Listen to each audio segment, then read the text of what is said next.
श्री स्वामी समर्थ. जय जय स्वामी समर्थ. तुम्हा सर्वांचं पुन्हा एकदा अगदी मनापासून आपल्या या नवीन व्हिडिओमध्ये मी स्वागत करते. सध्या अधिक महिना हा सुरू आहे आणि या अधिक महिन्याचं अनंत पटीने पुण्यफळ प्राप्त करून घेण्यासाठी आपण वेगवेगळ्या सेवा व्रतवैकल्य हे अधिक महिन्यामध्ये करत असतो. अधिकस्य अधिकम म्हणजे या अधिक महिन्यामध्ये आपण जे काही व्रतवैकल्य करतो, उपास तपास करतो, सेवा करतो, दानधर्म करतो, तर त्याचे फळे आपल्याला अधिक पटीने मिळत असते. अधिक महिन्यामध्ये श्रीहरी विष्णूंची सेवा केली जाते. त्याचप्रमाणे या अधिक महिन्यामध्ये आपल्या कुलदेवीची, आपल्या गुरूंची आणि आपल्या कुलदेवतेची सेवा करणं हे सुद्धा अनन्यसाधारण असं महत्त्वपूर्ण मानलं गेलं आहे. अधिक महिन्यामध्ये आपल्या कुलदेवीची सेवा करण्यामध्ये आपण दुर्गा सप्तशती या ग्रंथाचा पाठ हा सुद्धा करू शकतो. आपली कुलदेवी ही आपल्या कुलाची देवी असते, कुलाची आई असते आणि म्हणून या अधिक महिन्यामध्ये आपण ज्याप्रमाणे आपल्या आईची ओटी ही भरत असतो, मुलगी ज्याप्रमाणे आपल्या आईची ओटी भरत असते, त्याचप्रमाणे आपल्या कुलदेवीची ओटी ही सुद्धा आपल्याला या अधिक महिन्यामध्ये अवश्य भरायची आहे. म्हणजे जेणेकरून आपल्या कुलदेवीचा आशीर्वाद हा आपल्याला अधिक पटीने प्राप्त होईल आणि आपल्या सांसारिक जीवनामध्ये ज्या काही अडचणी या आपल्याला निर्माण होत आहेत, ज्या समस्या आपल्या आयुष्यामध्ये आहेत, तर त्या सर्व समस्या दूर होतील.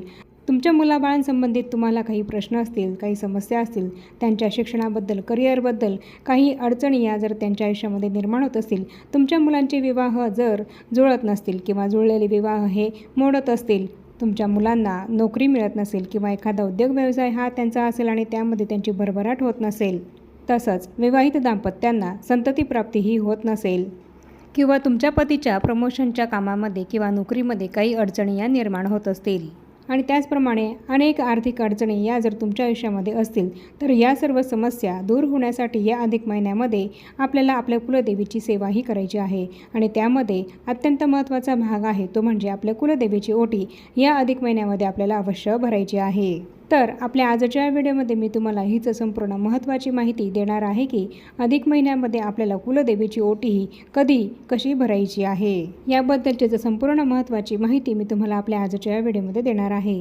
आणि म्हणून ही अत्यंत महत्त्वपूर्ण माहिती जाणून घेण्यासाठी तुम्ही हा व्हिडिओ कुठेही स्किप न करता शेवटपर्यंत नक्की बघा. जरी तुम्हाला या अधिक महिन्यामध्ये इतर कुठलीही व्रतवैकल्य करायला जमत नसतील, तसंच कोणत्याही ग्रंथाचं पारायण हे करायला जमत नसेल, या अधिक मासामध्ये जर तुमच्याकडून वेळेअभावी तुम्ही जर जॉबला जात असाल, तर कुठलीच सेवा ही जर होत नसेल, काहीच करणं जर तुम्हाला शक्य होत नसेल, तर या अधिक मासामध्ये तुम्ही आपल्या कुलदेवीची अशी ओटी अवश्य भरा. म्हणजे जेणेकरून तुम्हाला कुलदेवीचाही आशीर्वाद मिळेल आणि श्रीहरी विष्णू आणि माता लक्ष्मी यांचाही कृपाशीर्वाद हा तुम्हाला प्राप्त होईल आणि त्यांच्या आशीर्वादाने तुमच्या घराची भरभरून प्रगती होईल. आणि म्हणूनच अधिक मासामध्ये कुलदेवीची अशी ओटी तुम्ही अवश्य भरा. तर आपण आपल्या आजच्या या व्हिडिओला आता सुरुवात करूया आणि कुलदेवीची ओटी आपल्याला अधिक मासामध्ये कशी भरायची आहे याबद्दलची संपूर्ण महत्त्वाची माहिती जाणून घेऊया. आपल्या घराण्याची कुलदेवी ही आपली आई असते आणि तिची सेवा आपल्याकडनं होणं अत्यंत गरजेचं आणि महत्त्वपूर्ण आहे, कारण तिच्या आशीर्वादाशिवाय आपल्या घराची प्रगती होऊच शकत नाही. आणि म्हणूनच आपल्या कुलदेवीचा आशीर्वाद आपल्याला प्राप्त व्हावा आणि आपल्या घराची भरभरून प्रगती व्हावी आणि या अधिक महिन्याचं अधिकस्य अधिकम फलप्राप्ती, पुण्यप्राप्ती ही आपल्याला व्हावी, यासाठीच अधिक महिन्यामध्ये कुलदेवीची ओटी आपल्याला अवश्य भरायची आहे. तर या अधिक महिन्यामध्ये आपण आपल्या कुलदेवीची ओटी ही कधी भरायची आहे, तर अधिक महिन्यामध्ये येणाऱ्या मंगळवारी, शुक्रवारी आणि तसंच पौर्णिमेच्या तिथीला तुम्ही आपल्या कुलदेवीची ओटी ही भरू शकता. तुम्हाला जर अधिक मासामध्ये मंगळवारी कुलदेवीची ओटी भरणं शक्य असेल, तर तुम्ही मंगळवारी कुलदेवीची ओटी भरा किंवा शुक्रवारी शक्य असेल तर शुक्रवारी ओटी भरा. आणि जर तुम्हाला या दोन्ही दिवशी शक्य नसेल, तर मग तुम्ही या अधिक मासामध्ये येणाऱ्या पौर्णिमेच्या तिथीला सुद्धा तुमच्या कुलदेवीची ओटी ही भरू शकतात. तर आपल्या कुलदेवीची ओटी भरताना आपण ओटी ही कशी भरायची आहे आणि त्यामध्ये कोणकोणते साहित्य हे असले पाहिजे याबद्दलचीच माहिती जाणून घेऊया. तुमच्या घराजवळ जिथे कुठे तुमच्या कुलदेवीचं मंदिर असेल, तर तिथे जाऊन तुम्हाला तुमच्या कुलदेवीची ओटी ही भरायची आहे. आणि जर तुमच्या घराजवळ तुमच्या कुलदेवीचं मंदिर नसेल, तर तुम्ही तुमच्या देवघरामध्ये असलेल्या तुमच्या कुलदेवीच्या फोटोसमोर, टाकासमोरसुद्धा देवघरासमोर ओटी भरलीत तरीही चालेल. देवघरामध्ये असलेल्या कुलदेवीच्या फोटोची किंवा मूर्तीची किंवा टाकाची तिथेच देवघरासमोर तुम्ही ओटी भरलीत तरीही चालेल. तर आपल्याला आपल्या कुलदेवीची ओटी भरण्यासाठी एक साडी घ्यायची आहे आणि शक्यतोवर ही साडी घेताना आपल्याला सुती रेशमी वस्त्राची असेल अशीच साडी घ्यायची आहे आणि काठापदराची साडी तुम्ही देवीची ओटी भरण्यासाठी घेतलीत तर अतिशय उत्तम. आणि ही साडी शक्यतोवर आपल्याला नऊवारीच घ्यायची आहे. आणि तसंच ही साडी शक्यतोवर सुती आणि रेशमीच असावी, कारण या सुती रेशमी धाग्यांमध्ये देवतेकडून येणाऱ्या सात्विक लहरी ग्रहण करून ठेवण्याची क्षमता इतर धाग्यांच्या तुलनेत खूप जास्त प्रमाणामध्ये असते.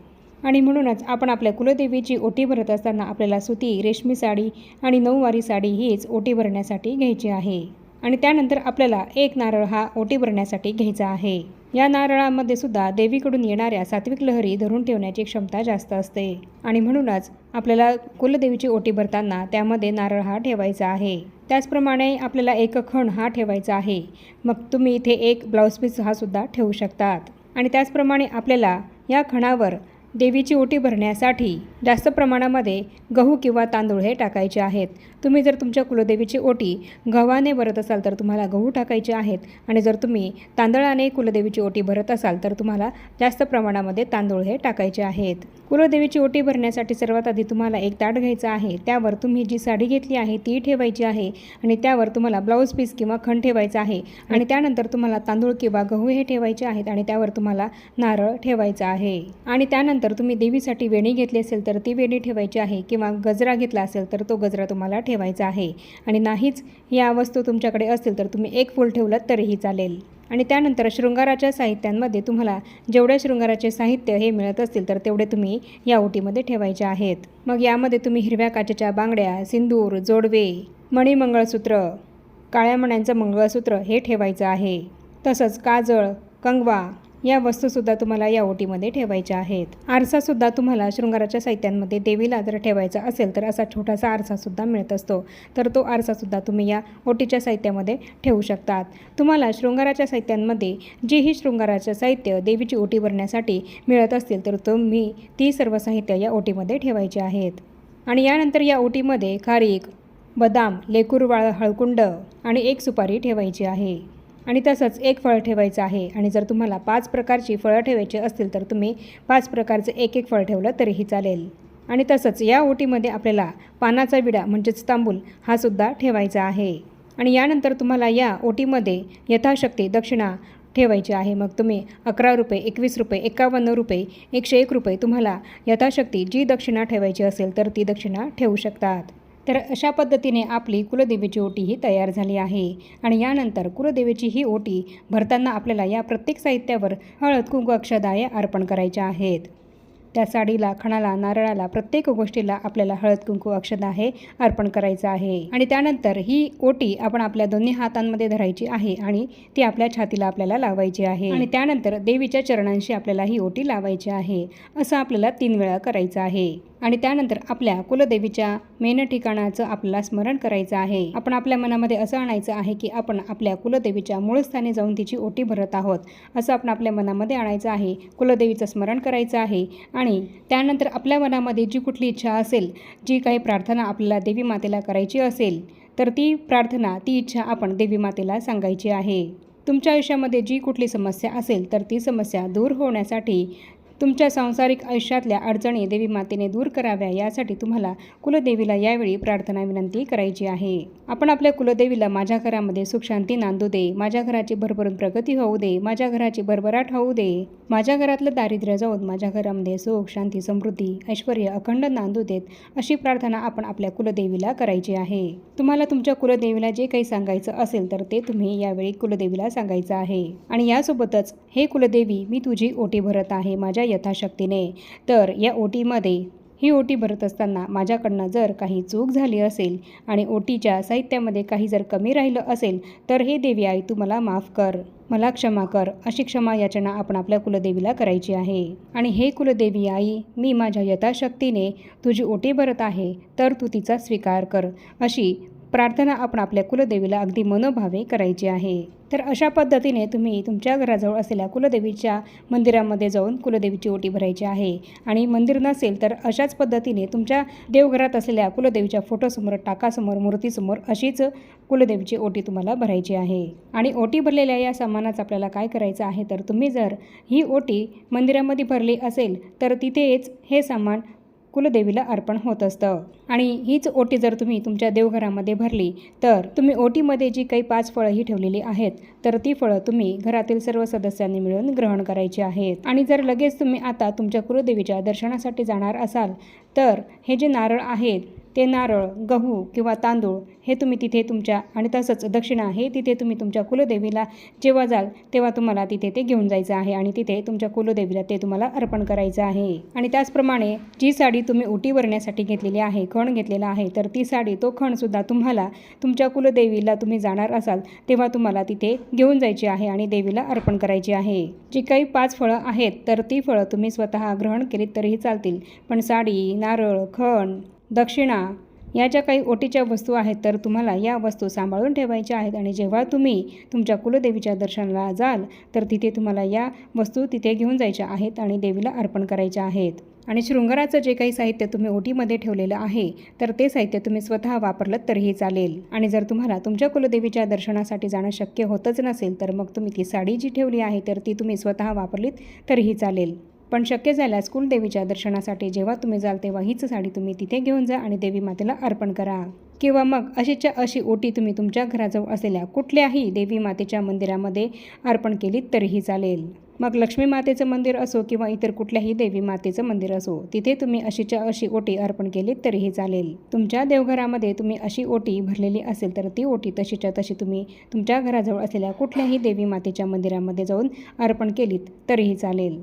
तर अशा अगदी साध्या सोप्या पद्धतीने आपल्याला अधिक मासामध्ये आपल्या कुलदेवीची ओटी ही भरायची आहे। कुलदेवीची ओटी भरत असताना 11 अलंकार हे वापरले जात असतात।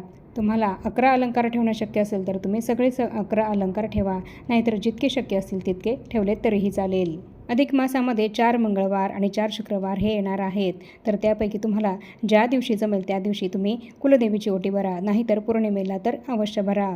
या पद्धतीने अधिक मासामध्ये जेव्हा तुम्ही तुमच्या कुलदेवीची ओटी भराल तर तुमच्या आयुष्यामध्ये ज्या काही सांसारिक अडचणी तुम्हाला जाणवत असतील तर त्या सांसारिक अडचणी दूर झाल्याचा अनुभव हा तुम्हाला नक्की येईल। आणि म्हणून अधिक महिन्याचं पुण्यफळ प्राप्त करून घेण्यासाठी अधिक मासामध्ये आपल्या कुलदेवीची आणि तसंच श्रीहरी विष्णू आणि माता लक्ष्मीची कृपा प्राप्त करून घेण्यासाठी या पद्धतीने आपल्या कुलदेवीची ओटी ही अवश्य भरा आणि या अधिक मासाचं पुण्यफळ हे प्राप्त करून घ्या। यामुळे तुम्हाला चांगला अनुभव हा नक्कीच येईल। तुमच्या आयुष्यातल्या अडचणी दूर झाल्याशिवाय राहणार नाहीत। आणि म्हणून अशी ओटी तुम्ही अधिक मासात आपल्या कुलदेवीची अवश्य भरा। आणि आता या छोट्याशा माहितीसह आपण आपला आजचा हा व्हिडिओ इथेच थांबवूया। चॅनलवर जर तुम्ही पहिल्यांदाच आला असाल तर चॅनलला जरूर सबस्क्राईब करा आणि या व्हिडिओला जास्तीत जास्त लाईक आणि शेअरसुद्धा नक्की करा। आणि भेटूया पुन्हा अशाच नवीन एका माहितीपूर्ण आणि महत्त्वपूर्ण व्हिडिओसोबत। तोपर्यंत सर्वांना श्री स्वामी समर्थ।